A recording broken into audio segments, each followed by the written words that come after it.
Today in the News Digest, Storm Shadow missiles hit Kremny L, a critically important plant in the chain of production of Russian so-called high-precision weapons. Ukraine tried to sell the U.S. combat-proven technology for downing Iranian-made Shaheds. Trump refused, but now asks for Ukrainian help. Oil blockade. Iran has begun deploying mines in the Strait of Hormuz. To good news, straight and forward. Storm Shadow missiles hit Kremny L plant in Russia's Bryansk, the plant which produced parts for missiles that attack civilian infrastructure in Ukraine. The General Staff noted that the attack caused significant damage to the production facilities. OSINT analysts have analyzed the Storm Shadow missile strike just as well. They state that prior to impact, the missiles approached the plant from multiple directions, with the majority arriving from the east. Then a total of 7 incomings were recorded all across the production facility. President Zelenskyy has confirmed the strike. Very successful strikes carried out by the defense forces of Ukraine. Commander-in-Chief Syrskyi called me and told me about a successful operation that had just taken place. The Bryansk plant was hit. This plant manufactured control systems for all types of missiles of the Russian Federation. Volodymyr Zelenskyy, president of Ukraine, in an online interview to journalists. Local residents have posted videos of explosions and smoke billowing from a fire. All can be seen on the Telegram network channels. And they don't hesitate much to express their emotions. What? Look! This is not a drone! One more? What the hell is that?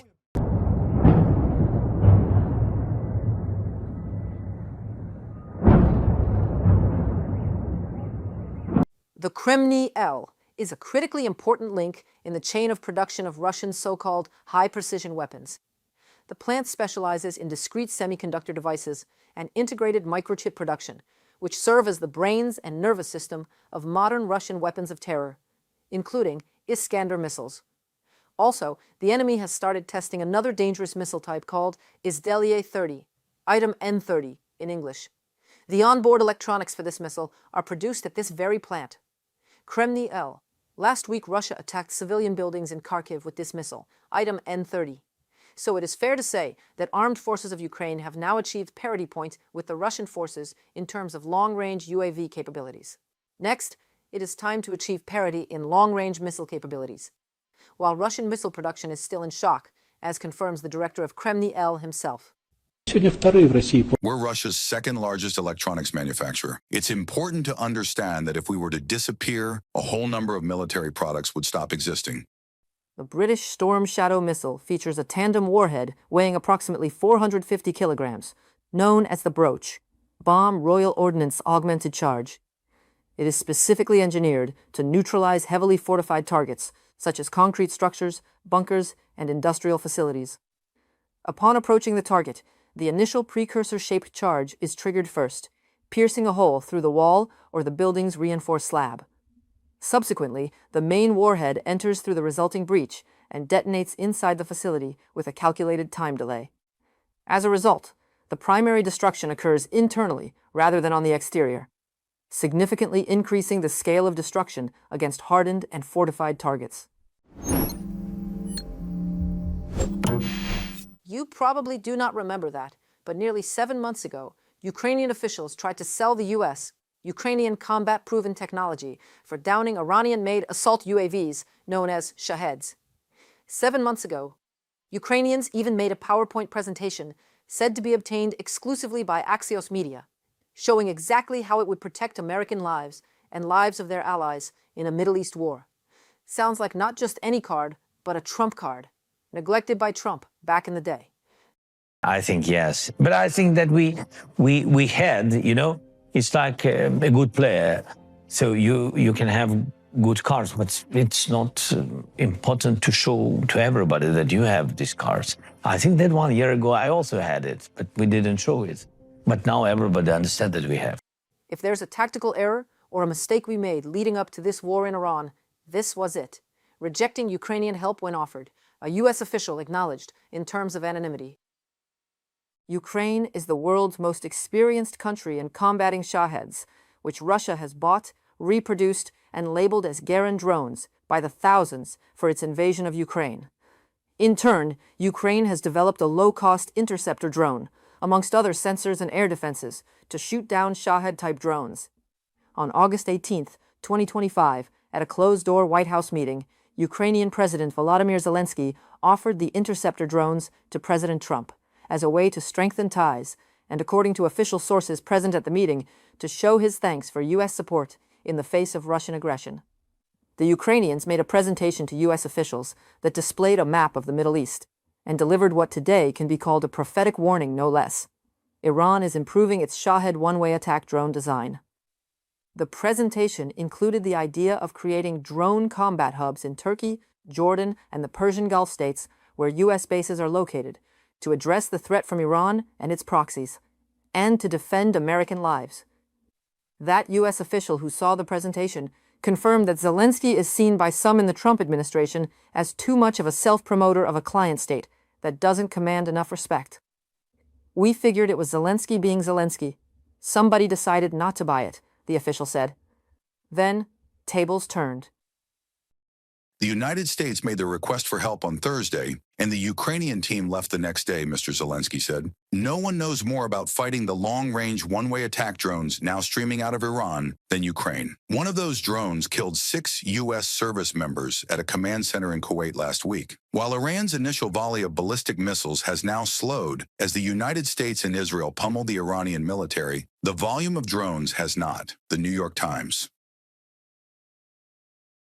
Kyiv is hoping to score points with the United States in American-brokered peace talks. The relationship remains fraught, however. On Thursday, President Trump again said he viewed Zelenskyy as more of an impediment to a peace deal than President Vladimir Putin of Russia, who ordered the invasion. Mr. Trump has been much more solicitous of Moscow than his predecessor was, disregarding that U.S. officials acknowledge Russia has provided intelligence to Iran during the war, including satellite imagery showing the locations of American warships and military personnel. Zelenskyy also said he had also seen intelligence showing that drones now swarming out of Iran had Russian components in them. So, no emotions, pure facts. Russia kills Americans, providing intel for Iranian drones. Ukraine is offering help and a cheap combat-proven solution to that at the U.S. request. Now Zelenskyy, 7 months ago, warns the U.S. about swarms of Iranian drones with Russian components in them. Is it another prophecy from Zelenskyy? Of course not. Just yet another hard-won battle experience. And the question is it going to be again neglected by Donald Trump? And again, how many Americans Russia is going to kill this time because of that? The International Energy Agency has proposed releasing the largest volume of oil reserves in history to drive down crude oil prices, which have surged amid the war in the Middle East. The Wall Street Journal reports this. Meanwhile, Iran has begun deploying mines in the Strait of Hormuz, the world's most critical energy choke point, through which approximately 1/5 of all crude oil passes. What is going on with the world oil prices and what's to expect? In our story for you. Iran will not allow a single liter of oil to be exported from the Middle East if attacks by the United States and Israel continue. This was stated by Iran's Islamic Revolutionary Guard Corps. Since the start of the military operation, Tehran has almost completely blocked access to the Strait of Hormuz, a key maritime corridor through which about 20% of the world's oil consumption passes. Despite ongoing bombardments of Iranian territory, the country's authorities are not rushing to resume negotiations. It's not our fault. This is not our plan. The oil production, the transportation of oil has been slowed down or stopped, not because of us, because of the attacks and aggression made by Israelis and Americans against us. But I don't think the question of talking with Americans or negotiation with Americans once again would be on the table, because we have a very bitter experience of talking with Americans. According to media reports, vessel traffic through the strait has dropped by 90%. Supply disruptions have pushed oil prices significantly higher. The price of Brent crude has risen by more than 7%, reaching $90 per barrel. U.S. President Donald Trump said the American military would strike Iran 20 times harder if it fully blocks the strait. At the same time, the United States is trying to reduce the risks to global markets caused by Iran's actions. Washington is prepared to lift some sanctions on oil exporters and provide insurance and naval escorts for ships transporting crude, Trump said.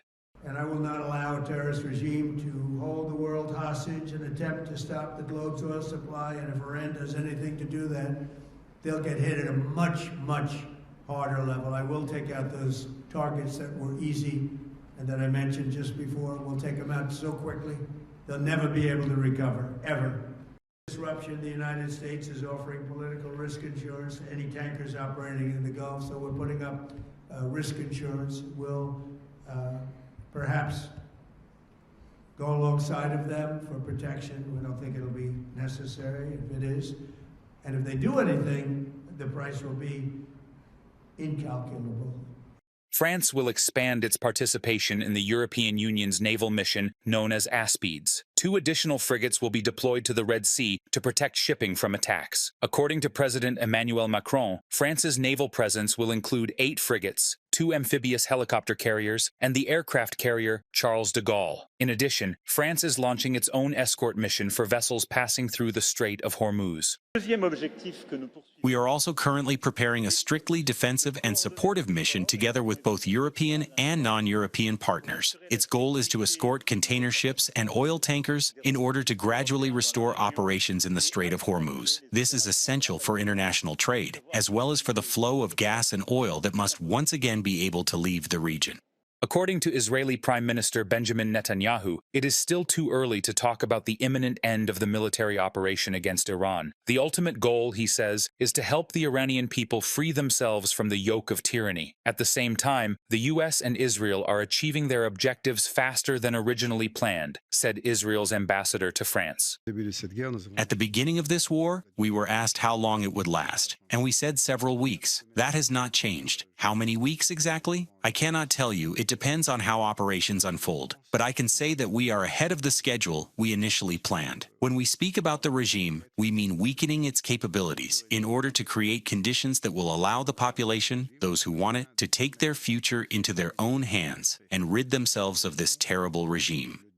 Iran has already lost its naval fleet, communication systems, air force capabilities, and drone production facilities, the U.S. president emphasized. According to the United States Central Command, more than 5,000 targets were struck during the first 10 days of the military operation, while 50 Iranian naval facilities were damaged or destroyed. Reported by Andriy Dmitrenko, UATV News. Thank you for watching the News Digest. Stay informed, stay safe, and don't forget to subscribe to our channel for more updates. See you in the next episode.